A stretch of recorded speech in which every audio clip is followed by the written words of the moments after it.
नमस्कार मेरे शिष्यगण, अभिनंदन, आभार, सादर प्रणाम। कक्षा 8 के इस हिंदी व्याकरण की अनुपम श्रृंखला नंबर 2 में मैं श्रवण कुमार यादव, मेरे प्रिय शिष्यगण, आपका, आपके परिवार का मैं दिल की अतल गहराइयों से हार्दिक अभिनंदन, वंदन, इस्तकबाल एवं खैर मकदम करता हूँ और परमपिता परमेश्वर से प्रार्थना करता हूँ कि आप जहाँ भी होंगे, जैसे भी होंगे, स्वस्थ होंगे, सुरक्षित होंगे।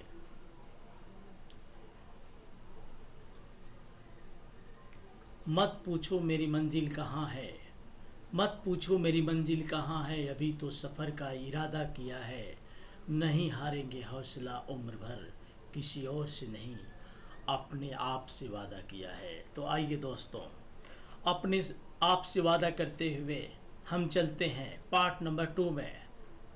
पार्ट नंबर 1 में हमने आपको पढ़ाया था व्यक्त भाषा के अंतर्गत मौखिक भाषा, लिखित भाषा, सांकेतिक भाषा का विस्तृत उल्लेख किया था।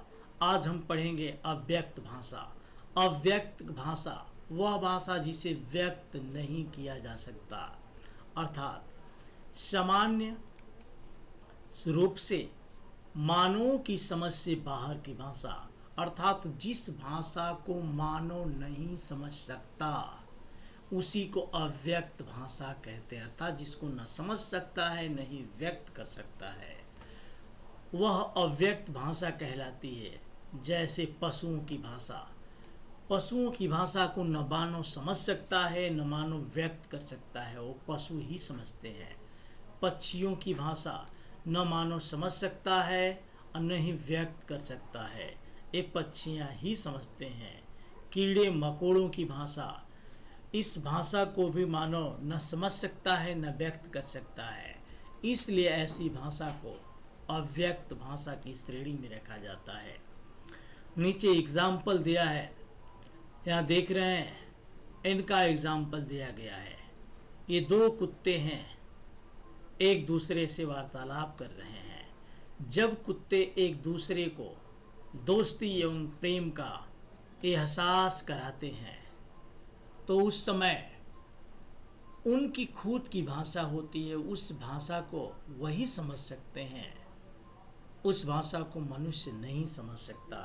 ऐसी भाषा को हम अव्यक्त भाषा कहेंगे। ये एग्जाम्पल आप देख रहे हैं, हाथी का एग्जाम्पल जंगल में है। जब जंगल में हाथी सूंड से जोरों की आवाज़ निकालकर अपने झुंड को, अर्थात अपने ग्रुप के सदस्यों को अपने अलग होने का एहसास दिलाता है कि मैं अलग हूँ, मेरी गूंज को सुनो, मेरे पास आओ। इनकी भाषा को मनुष्य न समझ सकता है, न व्यक्त कर सकता है, सिर्फ और सिर्फ ये जानवर ही समझ सकते हैं। तो मेरी बात आपको समझ में आ गई होगी कि अव्यक्त भाषा क्या होती है। परंतु बच्चों, इनकी भाषा सिर्फ यही समझ पाते हैं हम, मानो ठीक प्रकार से इनकी भाषा को समझ या व्यक्त नहीं कर पाते हैं, इसलिए ऐसी भाषा को अव्यक्त भाषा कहा जाता है। तो अगर आपसे क्वेश्चन पूछा जाए कि अव्यक्त भाषा किसे कहेंगे, तो आप अवश्य बता सकते हैं। मुझे पूरा विश्वास है कि वह भाषा जो मानव की समझ से परे हो, जो मानव नहीं समझ पाता, उसी को अव्यक्त भाषा कहते हैं, अर्थात जिसे मानव व्यक्त नहीं कर पाता। पशु पक्षियों की भाषा, कीड़े मकोड़ों की भाषा। आइए आगे हम आपको पढ़ाते हैं मातृभाषा और राजभाषा के रूप में हिंदी। यानी हिंदी को मातृभाषा के रूप में भी दर्जा दिया गया है और राजभाषा के रूप में भी दर्जा दिया गया है। तो सबसे पहले हम जानते हैं मातृभाषा के बारे में कि मातृभाषा किसे कहते हैं। दोस्तों, आपको पहले भी मैं पढ़ाते हुए बता चुका हूँ कि जिसका जैसा नाम होता है वैसा काम होता है, अर्थात जैसा काम वैसा नाम होता है। ठीक, तो मातृ माने माँ, भाषा माने भाषा, मतलब माँ की भाषा को ही मातृभाषा कहा जाता है। ठीक है, जिस भाषा में माँ बच्चे का पालन पोषण करती है वही माँ की भाषा है। तो आइए, मातृभाषा दो शब्दों से मिलकर बनी है, दो शब्दों से मिलकर बनी है, मातृ और भाषा, अर्थात माँ द्वारा सिखाई गई भाषा।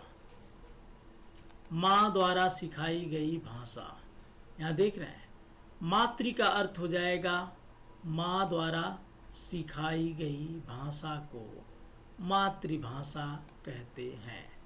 माँ द्वारा सिखाई गई भाषा को हम क्या कहेंगे? मातृभाषा कहेंगे। क्या कहेंगे? मातृभाषा कहेंगे।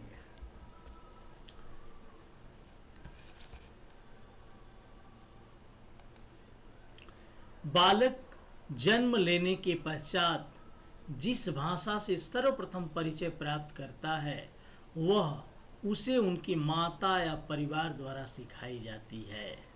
अर्थात बालक जब जब जन्म लेता है, अर्थात जब जहाँ भी जन्म लेता है, तो जिस भाषा से सर्वप्रथम वो परिचय प्राप्त करता है, वो सर्वप्रथम परिचय प्राप्त करता है माँ के द्वारा और परिवार के द्वारा, उसी को मातृभाषा कहते हैं। तो पूरे भारत की मातृभाषा हिंदी नहीं हो सकती, क्योंकि गुजरात में माँ गुजराती जानती है तो वहाँ के बच्चे का मातृभाषा गुजराती हो सकती है। पंजाब में जन्म लेने वाला बच्चा वह माँ पंजाबी जानती है, इसलिए उसकी मातृभाषा पंजाबी होगी। महाराष्ट्र में जन्म लेने वाला बच्चा, उसकी माँ मराठी जानती होगी, इसलिए उसकी मातृभाषा मराठी होगी। तो एक विशेष ध्यान आप दीजिए कि पूरे भारत की मातृभाषा हिंदी नहीं हो सकती। जैसे भारत अधिकांशतः हिंदी भाषा का प्रयोग किया जाता है। भारत में हिंदी भाषा का प्रयोग अधिकांशतः किया जाता, अधिक मात्रा में। अतः बालक अपनी माता और पारिवारिक सदस्यों द्वारा सर्वप्रथम हिंदी भाषा का प्रयोग ही करेगा जो उसकी मातृभाषा कहलाएगी। मतलब अगर उत्तर प्रदेश में जन्म लिया तो उत्तर प्रदेश में उसकी मातृभाषा हिंदी हो सकती है। ठीक, आइए अब जानते हैं हम राजभाषा। ठीक, राजभाषा किसे कहते हैं? तो जी इसमें भी जैसा नाम वैसा काम। यह शब्द भी दो शब्दों से मिलकर बना है, राज और भाषा।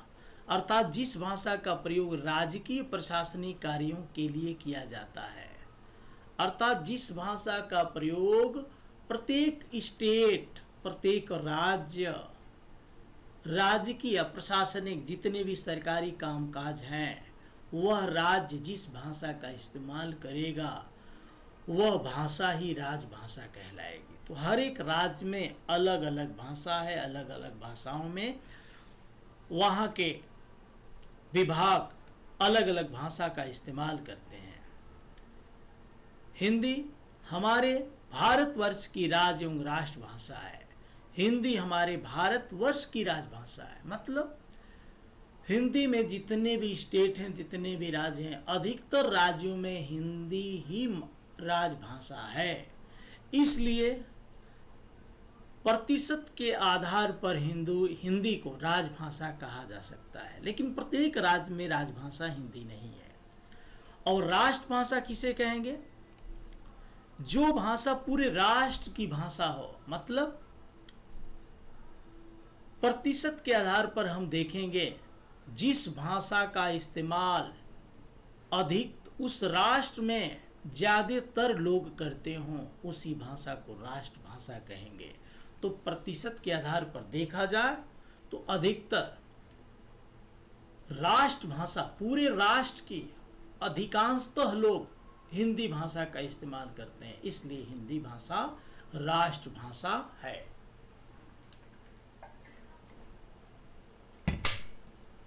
नेक्स्ट, इतनी बात आपको समझ में आ गई होगी। ये मैं क्वेश्चन भी दूंगा, राजभाषा, मातृभाषा, राष्ट्रभाषा। यहां देखिए, पूरे विश्व में अधिकांशतः लोगों द्वारा बोली जाने वाली भाषा हिंदी है। पूरे विश्व में अधिकतर लोगों द्वारा हिंदी भाषा बोली जाती है। हमारे भारत में सरकारी कामकाज भी हिंदी भाषा द्वारा ही संपन्न होता है। अर्थात अधिकांशतः प्रतिशत के आधार पर देखा जाए तो अधिकतर हिंदी भाषा का इस्तेमाल किया जाता है।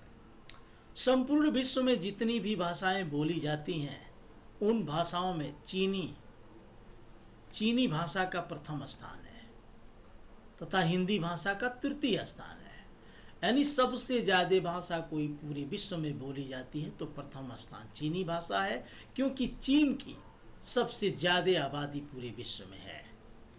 और तीसरे नंबर पर हिंदी भाषा का तृतीय स्थान है।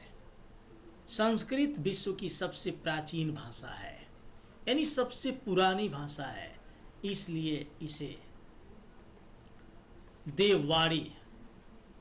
देववाड़ी अर्थात देवताओं की वाणी कहा जाता है।